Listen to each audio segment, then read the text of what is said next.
Welcome everyone, and a special welcome to all the IGNOU students out there getting ready for your exams. Today, we are going to break down Joseph Schumpeter's theory of innovation.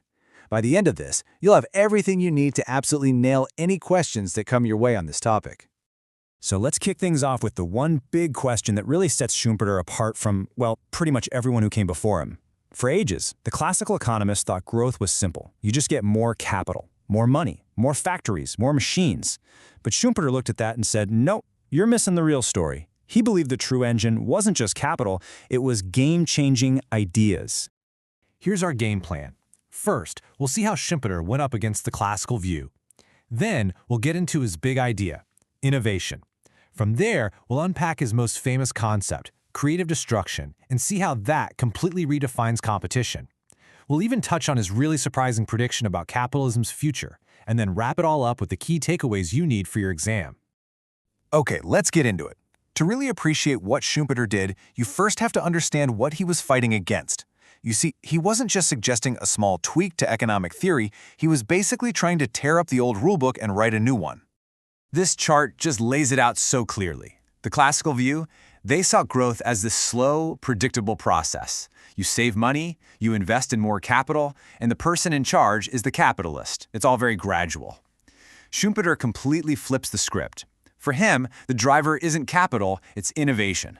The hero of the story isn't the capitalist, it's the risk-taking entrepreneur. And this whole process isn't funded by old savings, but by fresh credit. And the change? It's not gradual, it's explosive. It's revolutionary. So, if innovation is the engine, what did Schumpeter really mean by that word? This is super important for your exams, because his definition is probably not what you're thinking. And here is the absolute key distinction you have to remember. An invention is just the discovery. It's the aha moment in a lab.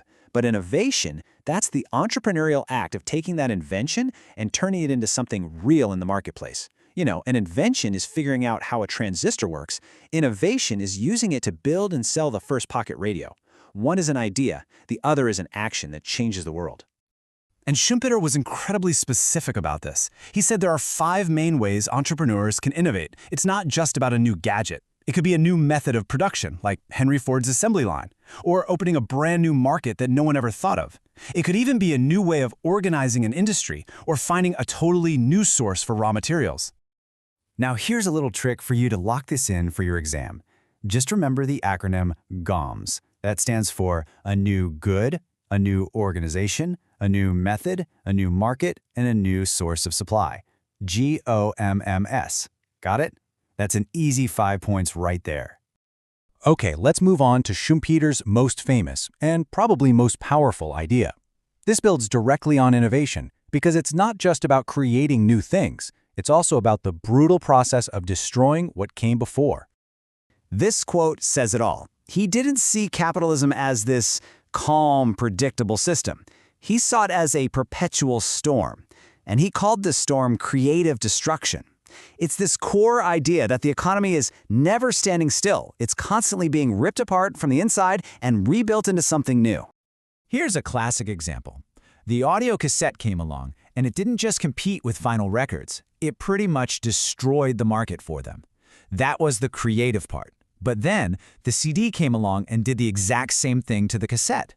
Each new creation destroys the old one. That's creative destruction in action. Or think about this one. A real game changer. The transistor. It didn't just make the old clunky vacuum tube a little better, it made it totally obsolete. It wiped it off the map. That single act of creation destroyed an entire industry, and by doing so, it opened the door for literally everything from your smartphone to the satellites in orbit. Okay, so if the economy is this constant storm of creation and destruction, what does that mean for the idea of competition? Well, for Schumpeter, it's absolutely nothing like that neat, tidy, perfect competition model you read about in textbooks. It's a lot more like a war. And you can see the difference right here. The old textbook model describes a peaceful, static world where everyone sells the same thing and nobody makes any extra profit.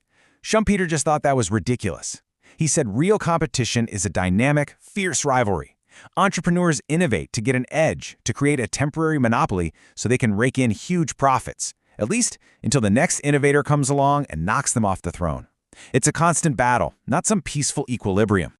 And now for the biggest twist in the entire story. After describing capitalism as this unstoppable engine of progress, Schumpeter made a really shocking prediction about where it was all headed. He argued that capitalism's own success would plant the seeds of its own destruction, for two big reasons. First, he saw a cultural shift, where intellectuals would start to turn against the whole idea of entrepreneurship. But, and this is the really fascinating part, he said innovation itself would get, well, boring. It would become a routine, bureaucratic process run by committees and giant corporations. The individual risk-taking entrepreneur, the hero of his story, would just fade away, replaced by a salaried employee in an R&D department. And you have to understand, he didn't like this conclusion. He wasn't celebrating it. He actually admired capitalism's power. He made this prediction with the kind of grim sadness of a doctor who has to tell a patient they admire that they have a terminal illness. It was just the logical endpoint he saw, not something he wanted to happen. All right, let's pull all of this together. Think of this next slide as your ultimate cheat sheet. This is everything you need to have locked and loaded for your exam. So let's run through Schumpeter's story one last time. The engine of growth is innovation. The hero is the entrepreneur. Their main weapon is creative destruction, where the new destroys the old. Remember the 5 types of innovation with our acronym GOMS. This process makes competition a fierce rivalry, and it's all funded by credit. And the strange twist at the end? Capitalism's own success leads to its potential demise through bureaucracy. And we'll leave you with a final thought to chew on. Today, when you look at giant tech companies where R&D is managed by massive teams and AI is starting to automate the process, are we finally seeing the bureaucratization of innovation that Schumpeter predicted almost 100 years ago? Is the romance of the lone entrepreneur finally over? Something to think about. All right, good luck with your studies.